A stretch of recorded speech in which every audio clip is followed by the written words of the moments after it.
the most controversial things I think I've ever said in my entire career doing any kind of videos was when I was talking about the old days of Dungeons and Dragons, and I suggested, or I maybe boasted, whatever you want to call it, that we roll 3 6-sided dice for our attributes, and that was it. In fact, not only did we roll 3d6, we rolled them and assigned them to our attributes in order.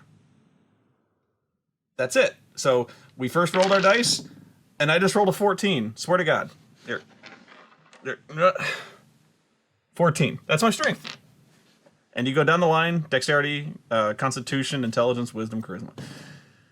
And the backlash I got for even suggesting that should be done anymore was tremendous.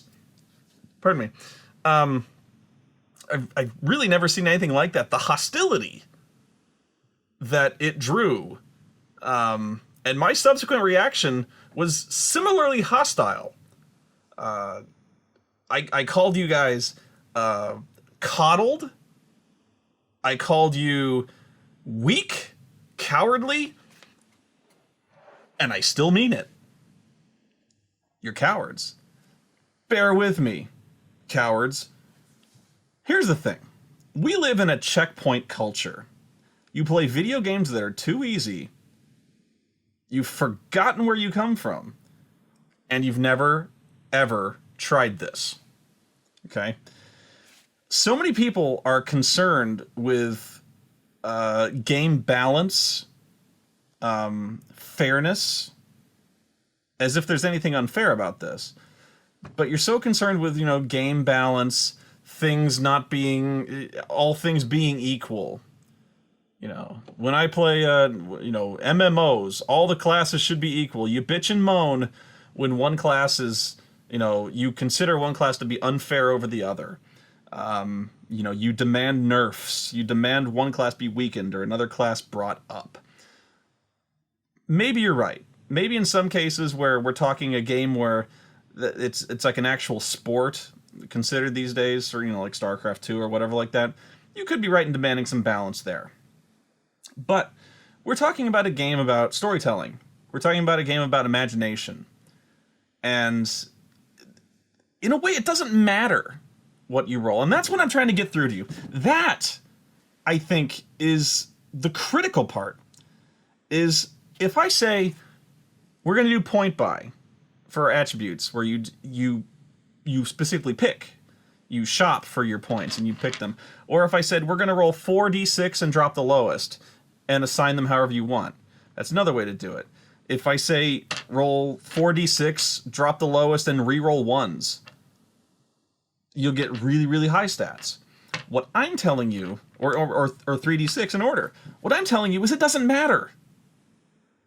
So what do you care if I tell you this? Because it's unbalanced? Yeah, it's unbalanced.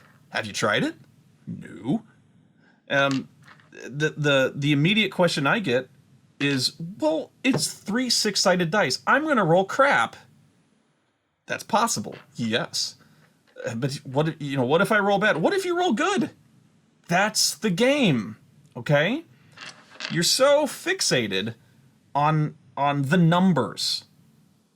If I don't have a 16, if I don't have an 18, well, my character sucks. My character's no good. He's not going to be good at anything. Or my character has a 6 in an attribute. Oh, he's really bad. What can I do with this? He's got a 6. You're so used to not having a character attribute under 10 that the notion of the average stat you're going to roll on 3d6 is a 9. The notion of that terrifies you. So many of you, oh, no, I don't want to. If I'm point buying, I never have anything below a 10. 10 is to you the minimum. Some of you will dump stat down to an 8.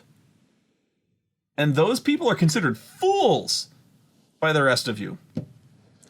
But you're so worried that if any of your stats are below 10, that your character is useless. And it doesn't matter. Especially when you consider the numbers are just numbers. If you were to roll 3 6-sided dice in order and play them, yeah, you could get some bad characters. You can get a bad run of stats. The thing is, there are mercy rules in these. I'm not expecting you, if you roll nothing over a 6, to play that character. I'm not. It's called the innkeeper rule. If there's a character that you roll that is clearly not fit for leaving his frigging house to go get the mail, you don't have to play him, okay? What I want you to do is to try it, because you will be stunned at how easy it is. And you'd be stunned how much you end up liking the characters that you get. But I still get these knee-jerk reactions of, well, but I don't have anything over a 13. This sucks. You suck. This game sucks. It's so unbalanced. You don't get it. You don't. You've never tried it. And even the notion, if I'm asking you to try it, I've asked a couple people, they won't. They won't do it. I don't know if they think, if they're afraid that I'll make them play these characters. I'm not going to. But goddamn, the notion that everything has to be equal, everyone has the same points. That's another complaint is, well, what if he gets a really great character with a bunch of stats over 16 and I get crap? Well, then you rolled crap. And he rolled good. That's what happens. Them's the dice. You're not going to walk out of there with an unusable character. I can promise you that, okay? If you're going to if you roll up a character that you hate, I'm not going to make you play him. I'm not going to make you play something that you're not going to like. But try it. Here's an example. One of my favorite books that I've ever owned playing RPGs is this one. I may have mentioned it. Central Casting Heroes of Legend. This is a book that is essentially one really large character background table. A randomly generated character background. From birth to present day. This thing goes into so much detail, it's great. So, for instance, it'll go through time and place of childbirth. So it gives you a number of dice to roll and you roll them, and it'll tell you where your character was born. In some cases, you can get strange things that happen to you. So, for instance, maybe if you roll a 14, you were born in a cave. And you're like, wow. So, you were either born in your character's family home, in a hospital or healer's guild, in a voyaging ship, in a carriage or wagon while traveling, in a barn, or a cave. So then you roll to see if anything strange or exotic happened to you during your birth. Maybe something did, maybe something different. Something didn't. So some of the exotic birth locations could be in a prison cell, in a brothel, in an alley, in another time period, and transported to this world sometime after birth, on another plane of reality, in the temple of an evil or malignant deity. So those are weird. What things could have happened to you when you were born? If something unusual happened, maybe several things unusual happened, like when you were born, all the glassware in the house suddenly shattered. Father believes the character is not his child, but the offspring of another man, whether true or not. The character was born at exactly noon. Roll 1 to 3 times on the sub table. You have extremely tan skin. When not in daylight, you have -2 to a certain attribute. So some of them are good, some of them are bad. During your birth, a seer declared that the character would be afflicted by an ancient family curse that the character's family thought was long gone. Then you go to another table called curses to figure out what the curse might be. It goes on. It determines what your parents did, if they're still alive, what they do or what they did as a profession. Special events of childhood. For instance, it could be fairly benign, like a friend of the family, an old warrior, tells the character grand tales of adventure and daring do. Sometimes a tragedy occurs. Sometimes something wonderful occurs. Each one of these has a separate table to figure out what those are. These are all different tables of all the cool things that happen. Another childhood event. You have an imaginary friend. The character has a collection of related things such as pretty rocks, animal skulls, doll sticks, leaves, etc. Some of them fairly mundane, some of them weird. Let me find a weird one. Oh, here's another. During adolescence, the character accidentally breaks his master's valuable collection of sculptured ceramic chamber pots, or something else appropriate. For this, he is expelled from his master's service during his apprenticeship, and it ends after 1 to 4 years.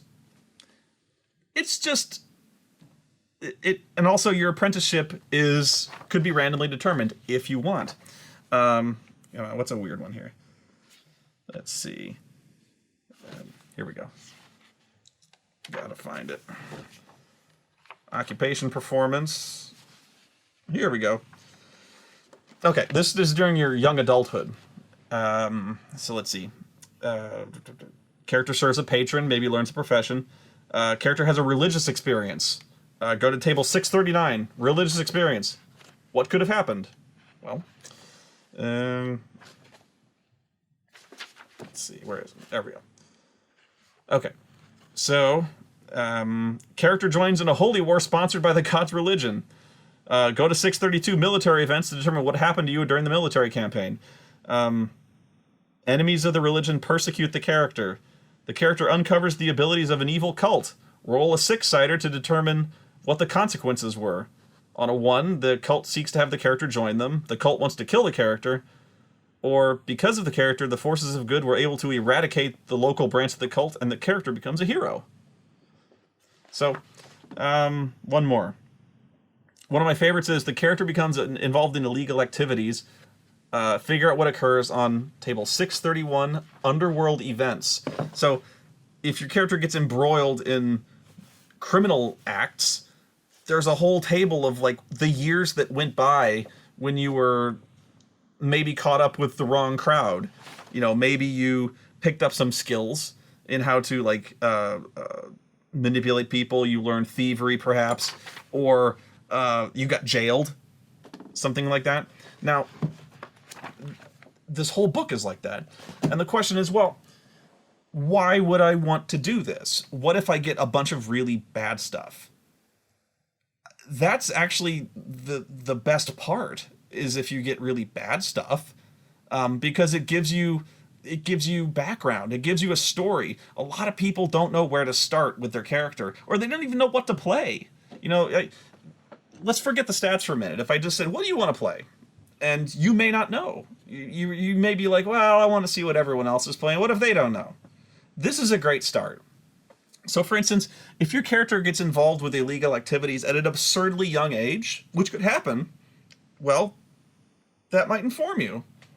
If your character gets, if your character has, like, an invisible friend at a young age, and then later on has, like, a religious experience where you can see a vision of your of a certain god that tells your character that he's destined for greatness, that might help inform you. There's one where your character is haunted by an unseen spirit, or one that only you can see. So whether or not it's benign or malignant is probably another role. Are you crazy? You may not be. So these things all contribute to maybe help you figure out an angle for your character. If your character was jailed during his time there, it might help you form an attitude for your character might have towards towards the law or other people from that kind of social class. Maybe the people, it would be established in here if you were betrayed by the people you worked with. Maybe you really don't like thieves anymore. You really don't want to deal with that element. A lot of things can happen there. If you were to roll in this book, and I ask everyone just to do it one time, I have never had anyone say they don't like what came out of here, even if the background they got was crap. I don't make you keep it. Okay? In fact, during the course of it, I always say you have 3 vetoes in case you get something that just doesn't make any sense, or you don't want to go that way. Like if you really don't want your character obviously to go into the underworld and go into the criminal underworld, then say no. And I'll do that like 3 times just so you can't reroll every single thing. But in the end, once you have this background, you don't have to use it. I just hope it helped. And most times, people, I've seen in my current group, 2 people got stuff I would never ask them to keep. One of them lost an eye. They were in prison and they got into a knife fight in prison, and one of them like got their eye gouged out. And I'm like, you don't have to take that. And you know, he was like, I like it. I go, I will not make you take this. If you don't want it, you can re-roll. And he's like, nah, gives me an eye patch. It's cool. So like right away, this really, really bad thing he rolled, it's gonna, you know, it was gonna penalize him if he was ever gonna do like range combat and stuff like that. But he thought it looked cool, and it's something that it never occurred to him to try. You know, what if I start out with one eye? Like does it like, there's one where you get a really cool scar, and you not only do you have a scar, you determine where it is and what it looks like. Is it really bad? Is it like a smooth, you know, sword cut? That book has tables like that. So he lost an eye, and I go, he liked it. He's like, that would inform, maybe in his background he could say that, you know, his long-term nemesis was the guy who slashed his eye, and he has, you know, perfect cause to want to get revenge on this guy. It also helps in my, you know, I always ask somebody to have like a long-term goal in mind for their character. It doesn't have to be specific, but in this case, maybe the guy who cut his eye out is a guy he really wants to kill because he cut his eye out. One person, one of our players got, he was witness to a political assassination, but he was framed for it, and now he's on the run from that particular kingdom. But the bounty on his head is so high, he rolled the maximum, that it's almost a certainty that bounty hunters are going to come looking for him. And I'm like, you don't have to take that. You've got like a 10,000 gold piece bounty on your head. And I'm going to come after you if you take it, but you don't have to take it. And he's like, I like it. Because it gives me something to run from. It gives me a goal to maybe uncover the truth, or you know, expose the person who frames me, or find the real murderer of this, you know. So oftentimes it's the bad parts of the background that really help you out. You know, missing an eye. Well, hey, I got myself maybe I could be a really badass rogue type guy with an eye patch. Or not. Maybe I have a weird glass eye. You know, all of a sudden you've got in your head, your mind starts turning on this. What if I got something really good going on here? It's inspiration. That's all I wanted. And this is an example of just roll. Okay? Just roll and see what happens. You don't have to take it. That's it. Yeah, you could roll crap. You could roll awesome. But you won't know unless you try. And here's the real trick.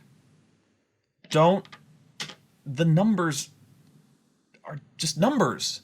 You know, you could roll, even if you rolled something you don't want to play. Let's say that you really wanted to play, I don't know, a fighter.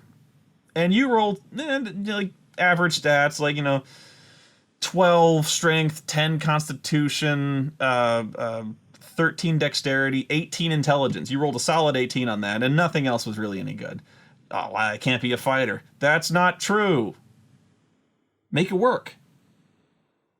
Make it work. You could be a smart fighter. Multi-class. You can dual class. I don't know if your stats are good enough to dual class in that case, but okay. So you're a really smart guy. You've got an 18.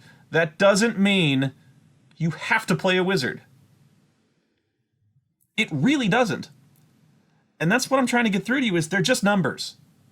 Now, in AD&D, yes, the attributes do restrict you from certain classes. It's really, really hard to qualify for a paladin. You've got to have a 17 friggin' charisma. But that's why you never see paladins. It's because they're really, really rare.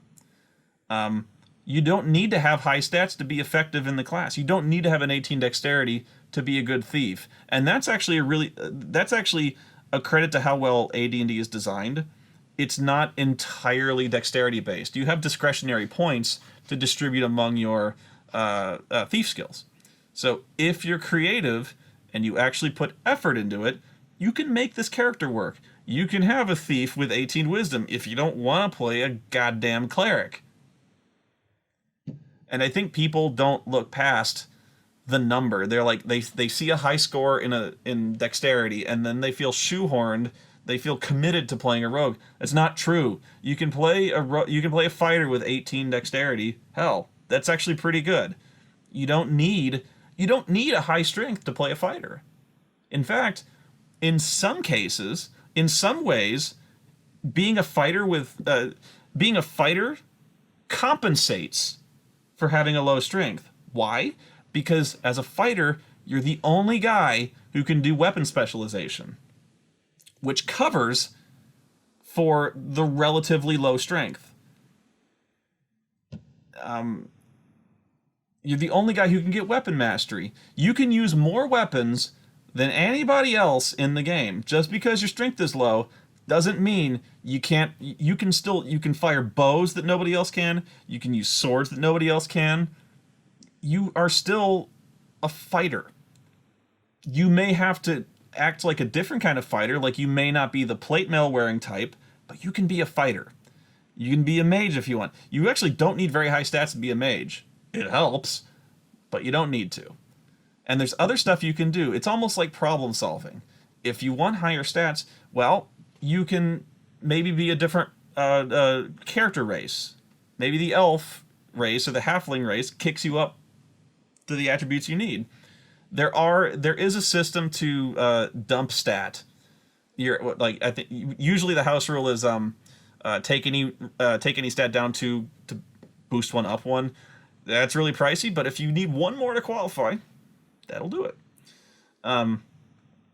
But I seriously think that if you just tried 9, I got a 9. That's not bad. So I got a 9 dex. You know what? When you're a fighter, you don't really need a high dex. That's why your armor's there. It's a different game. I admit this, and I'm not saying you should try it. I am not saying you should try it in the more modern games like Pathfinder. Maybe in the new D&D they have dice rolling for that. I think in D&D 5th they are trying to bring back random dice rolling, but even then, I don't really think you're supposed to take it seriously. I think today we are in such a point-by organized system that I think most players looked at the die rolling and they're just like, oh no, I'm not doing that.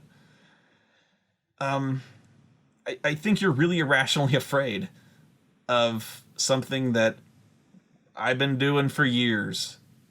And yeah, I've gotten crap.